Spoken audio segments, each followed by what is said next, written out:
Friends, welcome to my channel the NCERT queen. आज हम पढ़ेंगे 13 जनवरी 2024 का करंट अफेयर। तो पहला करंट अफेयर है कि Hasan Mohammad appointed as the is appointed as the Bangladesh new foreign minister. तो हसन मोहम्मद बांग्लादेश के न्यू फॉरेन मिनिस्टर के हिसाब से अपॉइंटेड हुए हैं, जो कि फॉर्मर फॉरेन मिनिस्टर कौन थे? अब्दुल मोमेन। तो बांग्लादेश के बारे में देखेंगे तो इसका कैपिटल है ढाका एंड इसके पीएम है शेख हसीना, जिनके बारे में हम कल ही पढ़े थे। नेक्स्ट आता है कि MOU memorandum of understanding between Indian navy and textile and apparel company Arvind limited. तो इंडियन नेवी एंड एक टेक्सटाइल कंपनी अरविंद लिमिटेड के बीच में एक MOU साइन किया गया है और मेमोरेंडम ऑफ अंडरस्टैंडिंग साइन किया गया है। क्यों साइन किया गया है? For the supplying of technically advanced uniform fabrics. तो कुछ डेवलप्ड यूनिफॉर्म फैब्रिक्स और टेक्निकली एडवांस्ड यूनिफॉर्म फैब्रिक्स के लिए और फैब्रिक्स के सप्लाई के लिए उनके बीच में Indian navy and Arvind limited, जो कि एक टेक्सटाइल कंपनी है, उनके बीच में एक MOU साइन किया गया है। तो ये जो टेक्निकली एडवांस्ड यूनिफॉर्म फैब्रिक है, ये क्या होता है? ये एंटी फंगल होता है, एंटी माइक्रोबायल होता है एंड एंटी बैक्टीरियल फैब्रिक होता है। तो ये क्या होता है? फिर से स्पेशली डेवलप किया जाता है फॉर ट्रॉपिकल कंडीशंस। तो ये जो इंडियन नेवी के जो रहते हैं ऑफिसर्स और उनके एम्प्लॉयज़, वो हमेशा कोस्टल एरिया में और ट्रॉपिकल एरिया में रहते थे। तो ट्रॉपिकल कंडीशन के लिए इसको डेवलप किया गया है और वो फैब्रिक्स काम कर सकता है with improved moisture management technology. इसमें मॉइस्चर मैनेजमेंट टेक्नोलॉजी भी होता है and also a higher wetness index lasting multiple washing cycles. तो बहुत बार धोने से भी ये खराब नहीं होगा। इसी तरह से कुछ फीचर्स लेके एक फैब्रिक बनाया गया है जो कि सप्लाई करेगा अरविंद लिमिटेड इंडियन नेवी को। नेक्स्ट आता है कि स्वामी विवेकानंद बर्थ एनिवर्सरी, जो कि नेशनल यूथ डे के हिसाब से उसे ऑब्जर्व भी किया जाता है, जो कि 12 जनवरी को है। तो स्वामी विवेकानंद कौन थे? One of the India's greatest spiritual and social leader थे वो। ऑल्सो ये जो डेट सेलिब्रेट किया जाता है नेशनल यूथ डे, और जो कि स्वामी विवेकानंद जी का बर्थ एनिवर्सरी है, इस डे को सेलिब्रेट क्यों किया जाता है? To dedicate this day is dedicated to inspire young minds, promoting education and encouraging community service. तो इस साल ये जो नेशनल यूथ डे का थीम क्या है? Arise, awake and realise the power you hold. तो खुद के बीच में और यंग्स और यूथ जो होते हैं उनके बीच में जो पावर है उसे अराइज करना, अवेक करना एंड रियलाइज करना, ये 2024 का थीम था। नेक्स्ट आता है कि higher education regulatory UGC has asked all universities and colleges to install the Narendra Modi governments Beti Bachao Beti Padhao और BBBP लोगो। तो हायर एजुकेशन रेगुलेटरी और UGC ने क्या किए हैं? सभी यूनिवर्सिटी एंड कॉलेज को ऑर्डर दिए हैं। क्यों? टू इंस्टॉल करने के लिए बेटी बचाओ बेटी पढ़ाओ लोगो। कहाँ पे इंस्टॉल करना है उनको?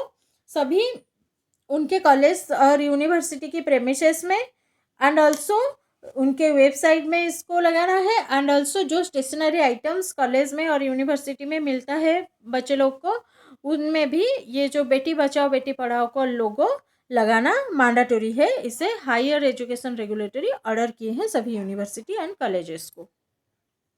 नेक्स्ट आता है PM Modi inaugurated the Mumbai trans harbour link और MTHL। तो ये क्या है? इंडिया का सबसे लॉन्गेस्ट सी ब्रिज है एंड ऑल्सो उसे अटल सेतु भी बोला जाता है, जिसका ऑफिशियल नाम क्या है? Official name of the Atal Setu is Shri Atal Bihari Vajpayee trans harbour link. तो ये जो अटल सेतु, इसको 12 जनवरी को PM मोदी जी ने इनागुरेट किए हैं।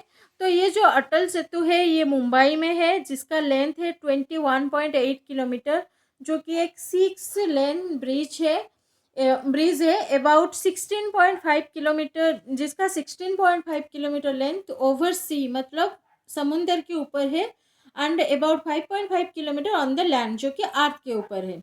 इसके कंस्ट्रक्शन के लिए जो कॉस्ट एक्सपेंडिचर हुआ है वो कॉस्ट अमाउंट है ₹17,840 करोड़।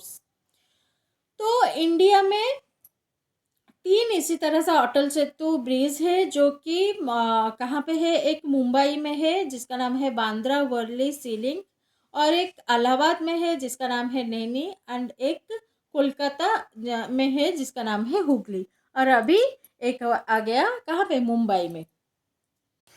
तो नेक्स्ट रहता है Indian coast guard and Japan coast guard ship conducted a 5-day joint exercise off the coast of Chennai from 8th January to 12th January 2024। तो एक 5 डे का जॉइंट एक्सरसाइज हुआ है, किसके बीच में हुआ है, Indian coast guard and Japan coast guard के बीच में हुआ है, जो कि शिप जॉइंट एक्सरसाइज हुआ है।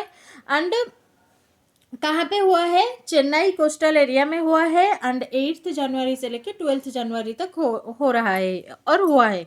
तो इसके India and Japan coast guard के बीच, Indian coast guard and Japan coast guard के बीच एक एमओसी और मेमोरेंडम ऑफ कोऑपरेशन साइन किया गया है, जो कि 2006 में साइन हुआ था इंडिया एंड जापान के बीच में।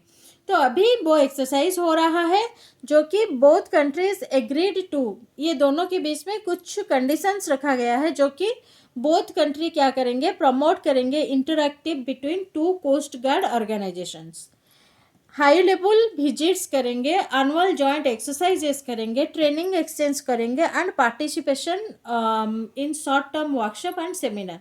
Short term workshop and seminar में भी दो जो कोस्ट गार्ड्स है इंडियन एंड जापान, ये भी पार्टिसिपेट करेंगे। ये इनके बीच में एक मेमोरेंडम ऑफ कोऑपरेशन साइन करवाया गया है।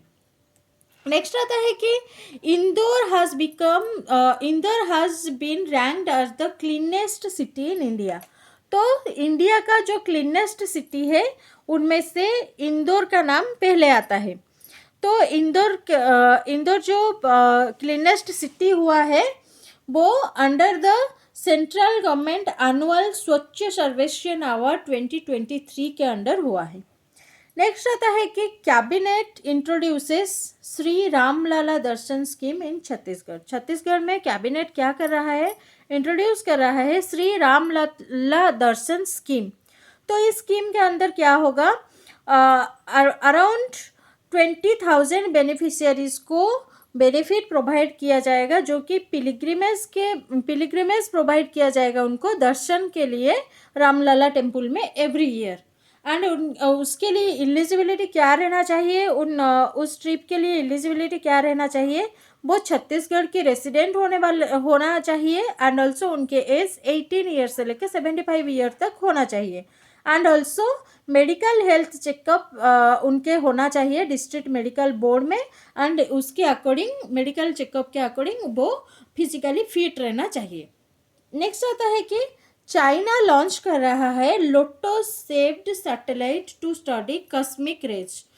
तो कॉस्मिक रेज को स्टडी करने के लिए चाइना एक लोटस शेप का सैटेलाइट लॉन्च कर रहा है। तो इसका नाम क्या है, आइंस्टाइन प्रोब इसका नाम है, एंड ऑल्सो ये क्या ऑब्जर्व करेगा, mysterious transient phenomenon in the universe. तो ये ट्रांजिएंट फेनोमेनन जो कि यूनिवर्स में है उसे ऑब्जर्व करेगा, एंड ऑल्सो इसे लोटस शेप बनवाया गया है जो कि फूल ब्लूमिंग लोटस शेप का है।